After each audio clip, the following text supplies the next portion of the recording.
विजेते श्री बालकृष्ण प्रभु वैष्णवरून, खूब खूब आशीर्वाद वैष्णवरून। कैसे हो आप सब? मेरे को आप लोगों के लिए दान के दिनों के भी वीडियो बनाना था, पर लाइफ बहुत सारी समस्याओं से घिरी हुई है। मेरा स्वास्थ्य भी अब इतना ठीक नहीं रहता है, कुछ न कुछ लगा रहता है, तो वो वीडियो नहीं बना पाए। तो कोई बात नहीं, नेक्स्ट ईयर ऐसा कुछ लगेगा तो अब दान का वीडियो बनाएंगे। बहुत सुंदर दान की क्या भावना है और कैसे क्या सेवा प्रकार रहता है, वो मुझे आप लोगों के लिए बनाना था दान का वीडियो।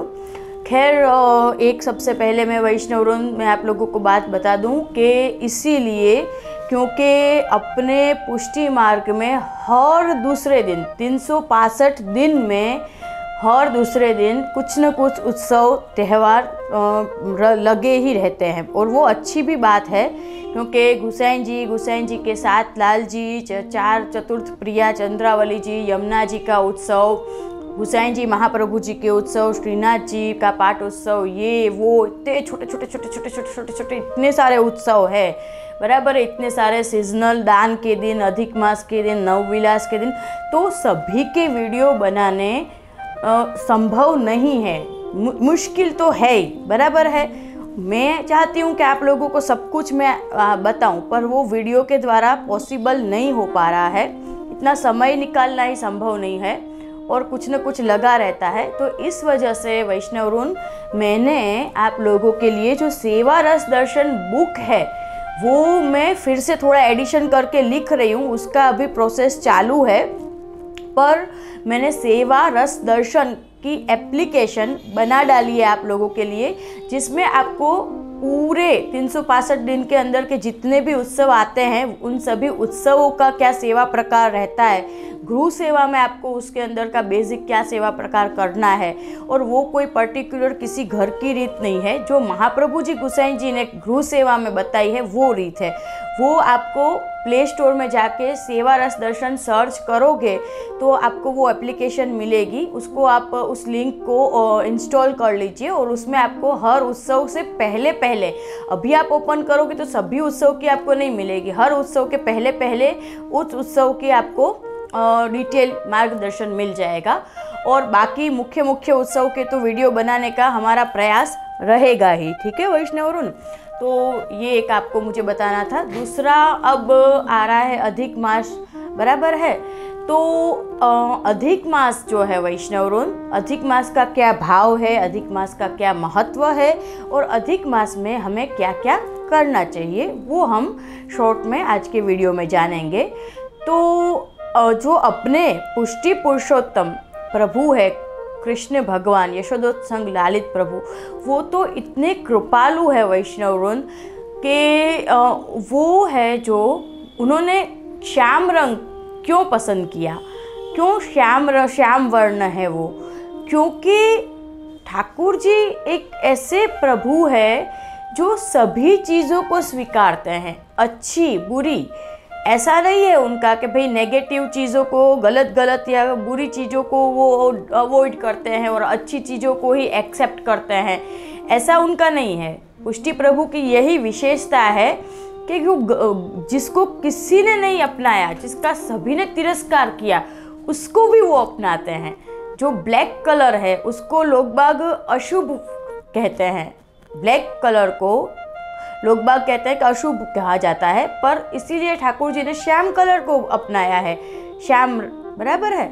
तो उसी तरह से जो अधिक मास है वो क्या होता है, टेक्निकली अगर देखा जाए तो पूरे साल में से जो भी ज़्यादा की तिथियाँ, ज़्यादा के जो दिन होते हैं वो सब मिलके लास्ट में हर 3 साल में जो आता है उसको मल मास कहा जाता है, ज़्यादा का अधिक मास, बराबर है।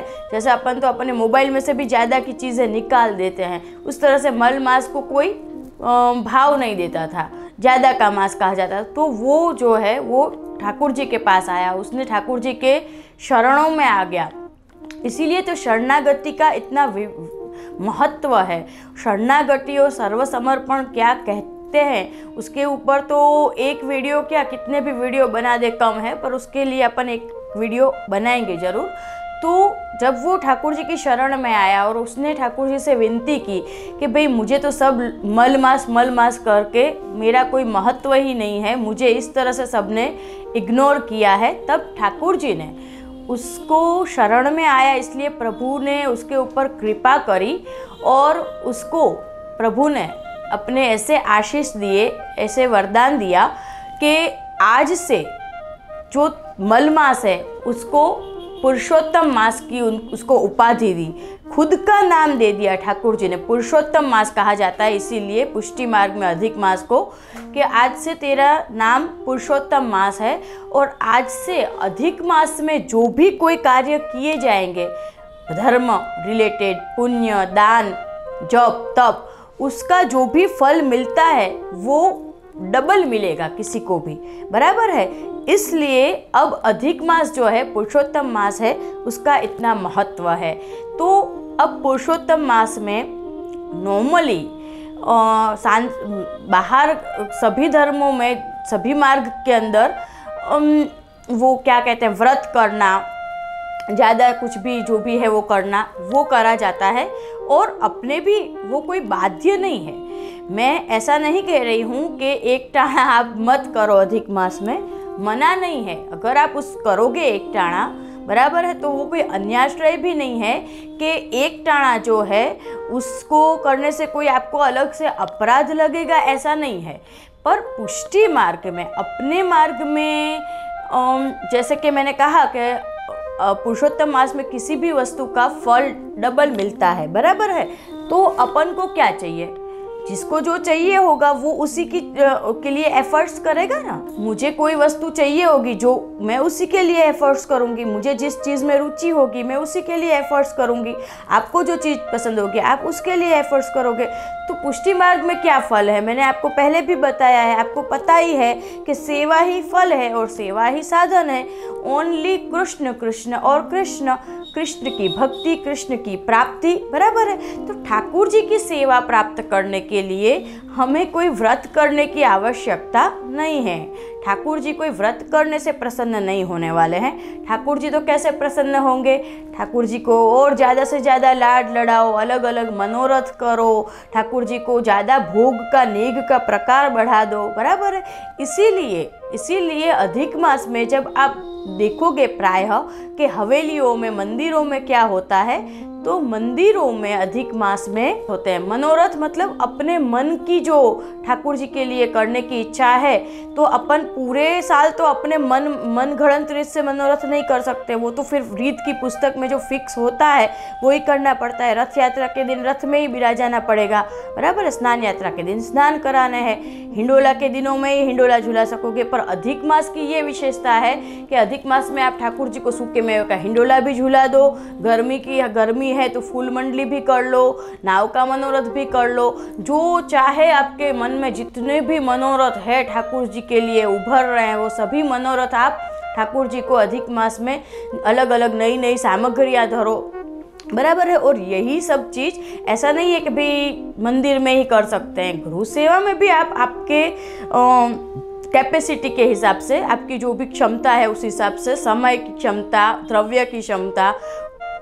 अनुकूलता जो होती है आपके आसपास, आपके घर के आसपास, उसकी क्षमता के हिसाब से आप आपके घर में भी आपके प्रभु को पूरे महीने लाड लड़ा सकते हो। आप कोई नियम ले सकते हो, जो पुष्टि मार्ग से रिलेटेड नियम है वो भी मैं आपको बता देती हूँ। नॉर्मली जो नियम होते हैं वो भी मैं आपको बता देती हूँ। नॉर्मल नियम भी कई नहीं कर सकते ऐसा नहीं है, पर उसको करने के कोई एक्स्ट्रा पुष्टि रिलेटेड फ़ायदे नहीं है, बराबर है।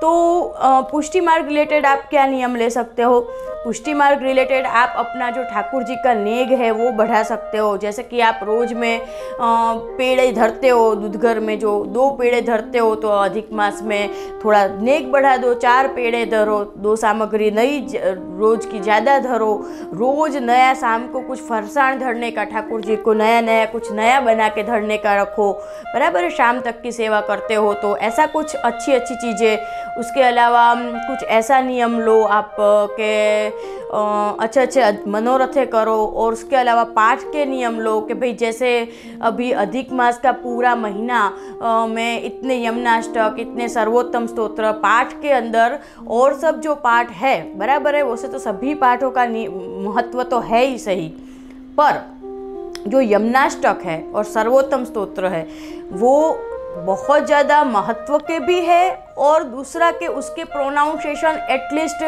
मोस्ट प्रोबली सभी वैष्णव करेक्ट करते हैं। प्रोनाउंसिएशन ही रॉन्ग करेंगे अपन तो थोड़ी उसकी साइड इफ़ेक्ट तो नहीं होगी। पुष्टि मार्ग की यही विशेषता है कि शायद आप रॉन्ग प्रोनाउंसिएशन भी करोगे तो उसकी साइड इफ़ेक्ट तो नहीं होगी, पर उसकी जो करेक्ट इफ़ेक्ट होनी चाहिए वो भी नहीं होगी। तो सर्वोत्तम स्तोत्र और यमुनाष्टक अपन जितने कर सकें उतने अधिक मास में। फिर नियम का एक ऐसा होता है कि नियम अपन ने लिया होता है तो फिर वो पालना चाहिए अपन को, तो भी उसकी इफ़ेक्ट होती है। जैसे कि आगे आपने डिसाइड किया कि मुझे रोज़ 108 सर्वोत्तम स्तोत्र करने हैं या मिनिमम 11 करने हैं, तो फिर आज आपने किए, कल नहीं किए, परसों फिर किए, आज 10 कर लिए, कल परसों 12 कर लिए। तो इस तरह से नहीं, नियम लो तो फिर उसको पूरा फॉलो करो, तभी उसकी इफ़ेक्ट होगी। इस वजह से कह रही हूँ, क्योंकि क्या है कि अधिक मास तो डबल फल बराबर है। तो आप पाठ का नियम ले सकते हो।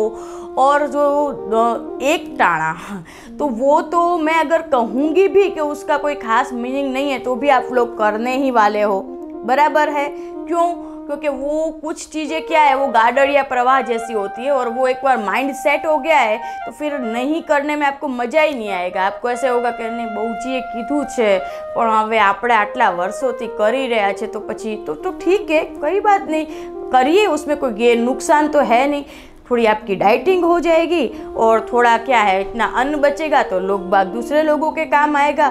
बट इतना ज़रूर मैं आप लोगों को एडवाइस दूंगी कि अधिक मास में अगर आप एकटाणा करते हो तो एक टाइम जो आप वेफर्स और ये सब जो है वो आप बाहर का मत खाओ। जैसे 11 के वीडियो में मैं शायद बोला है कि नहीं, पता नहीं मुझे, पर 11 में भी अगर आप जो फल आहार है, फराळ में जो बाहर की वेफर्स वगैरह अगर खाते हो तो ऐसी 11 का तो कोई मतलब ही नहीं है। क्यों? क्योंकि एक तो अपने वैसे भी असमर्पित भी लेना नहीं होता है अपने मार्ग में। दूसरा कि मान लो चलो असमर्पित आप लोग लेते भी हो, वो चीज़ आपको उस चीज़ में आप नहीं ध्यान देते हो, अगर आपके लिए वो मैटर नहीं करता है तो भी वो सखड़ी अनसखड़ी दूधघर का जो अलग अलग डिफरेंस होता है। तो बाहर तो सखड़ी अनसखड़ी तो क्या जूठन हाथ भी लगते हैं सभी चीज़ों को, और सखड़ी अनसखड़ी हाथ भी लगते हैं। तो वो वेफर्स जो होती है फिर वो उसका कोई मीनिंग नहीं है। बाहर ने आपको एकटाणा करने हैं या 11 करनी है तो घर में ही बनाओ वेफर्स, और उसमें भी वो जो सादा नमक है वो नहीं पड़ता है, उसमें सेंधा नमक पड़ता है। तो कुछ भी चीज़ अगर करो तो पूरी प्रॉपर रीत से करो, फिर चाहे वो कुछ भी हो, सेवा हो, व्रत हो, अधिक मास हो, 11 हो, कुछ भी करो पूरा शिद्दत से और पूरा उसका जो नियम है, रूल्स, उससे करोगे तो ही कोई फ़ायदा होता है बराबर है। नहीं तो फिर वो खाली ऐसे करना है इसलिए कर लिया शौक खातर, उसका फिर कोई रिजल्ट इतना एग्जैक्ट नहीं मिलता है। तो ठीक है, तो अधिक मास में आप लोगों को अधिक मास की खूब खूब बधाई वैष्णव वृंद, और बहुत लाड लड़ाइए अपने ठाकुर जी को। अधिक मास में खुश रहिए, स्वस्थ रहिए, अपना ध्यान रखिए।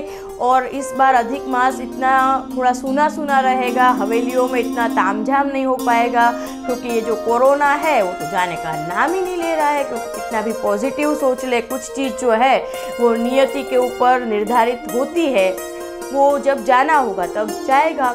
उसी वजह से थोड़ा वीडियो में भी प्रॉब्लम्स होती है। खैर, अपना ध्यान रखिए, सब्सक्राइब कर लीजिए चैनल को, करते रहिए सब्सक्राइब, देखते रहिए और लाइक करते रहिए, शेयर करते रहिए और सीखते रहिए सेवा। ठीक है वैष्णव, खूब खूब आशीर्वाद।